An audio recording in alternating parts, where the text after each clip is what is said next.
ஜென்ம ஜென்மோ ஜென்மி ஸ்ரீச்சரண் ஸ்ரீ பாக்ய சாய். அனைவருக்கும் சாய் சுப நமஸ்காரங்கள். நிலக்கோட்டையிலிருந்து சாய் உமேஷ். திண்டுக்கல் ஸ்ரீமத் ஓத சுவாமிகளின் சரிதாமிருதம் நேற்றைய பகுதியின் தொடர்ச்சி.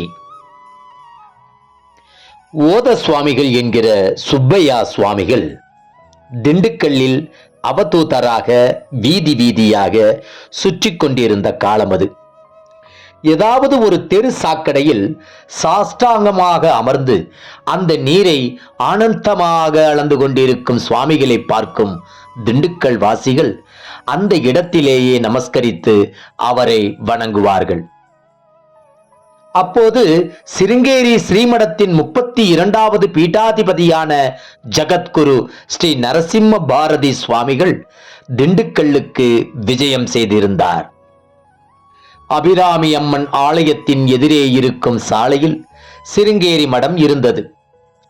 திண்டுக்கல் நகரில் வசித்து வரும் பக்தர்களுக்கு ஆசி வழங்க வேண்டும் என்பதற்காக அலங்கரிக்கப்பட்ட பல்லக்கில் வலம் வந்து கொண்டிருந்தார் சுவாமிகள். கோலாகலமான இந்த ஊர்வலம் பங்களா தெருவை எட்டியது. அந்த தெருவின் துவக்கத்தில் ஒரு சாக்கடை உண்டு. கண்ணங்கரையில் என்ற அந்த சாக்கடை நீரில் எவரும் பார்த்தாலே குமட்டி கொண்டு வரும் அந்த நீரில் ஆனந்தமாக ஸ்நானம் செய்து கொண்டிருந்தார் நம் ஓத சுவாமிகள்.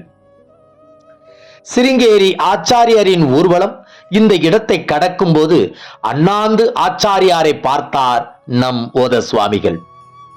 பிறகு ஒரு பெரும் மூச்செறிந்து பல்லக்கு பட்டு பீதாம்பரம் தெருவழியே போகுது பார் என்று தனக்குள் முணுமுணுத்துக் கொண்டார் நம் சுவாமிகள். சட்டென்று பல்லக்கை நிறுத்தி கீழே இறங்கினார். தெருவில் நடந்தார். வேதம் ஓதிக்கொண்டிருக்கும் அந்த பண்டிதர்களும் சிருங்கேரி மடத்தின் பக்தர்களான திண்டுக்கல் வாசிகளும் ஆச்சாரியாரின் பின்னே சென்று குழம்பினர். பல்லக்கை நிறுத்தச் சொல்லிவிட்டு ஆச்சாரியர் அவ்வளவு அவசரமாக எங்கே செல்கிறார் என்கிற கவலையுடன் அவரை பின்தொடர ஆரம்பித்தனர் நம் மக்கள். சாக்கடையில் அமர்ந்து ஸ்நானம் செய்து கொண்டிருந்த ஓத சுவாமிகளின் அருகே வந்தார் ஆச்சாரியார். ஒரு புன்னகை புரிந்தார். நம் ஓத சுவாமிகளும் ஆச்சாரியரை நோக்கினார்.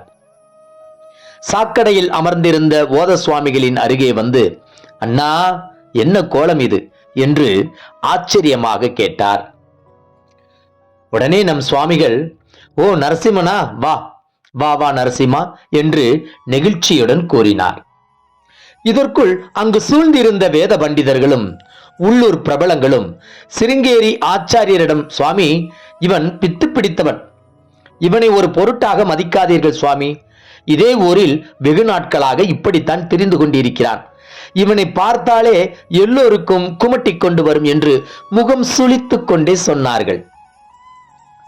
இப்படி சொன்னவர்கள் அனைவரையும் பார்த்து உத்தரவு போல் சிருங்கேரி ஆச்சாரியர் சொன்னார், சுவாமிகள் பரிசுத்தமானவர். எவரையோ சுத்தம் செய்வதற்காக அவர் இந்த சாக்கடையில் இறங்கி ஸ்நானம் செய்து கொண்டிருக்கிறார். மாபெரும் சித்த புருஷர் இவர். இறை பக்தியில் இத்தகைய நிலையை அடைவது என்பது எவருக்கும் எளிதில் கைகூடாது. நானும் இது போன்ற நிலையை அல்லவா எதிர்பார்த்து கொண்டிருந்தேன். அதற்காகத்தானே இன்னமும் இருந்து வருகிறேன். இதோடு சிருங்கேரி ஆச்சாரியர் நிறுத்திக் கொள்ளவில்லை. தான் தங்கியிருந்த சங்கர மட முகாமிற்கு ஓத சுவாமிகளை சகல மரியாதைகளோடு அழைத்து வருமாறு உத்தரவிட்டார். அதன்படி மடத்துக்குள் செல்லப்பட்ட சுவாமிகளின் உடலில் இருந்து சந்தன மனம் அபாரமாக வீசியது.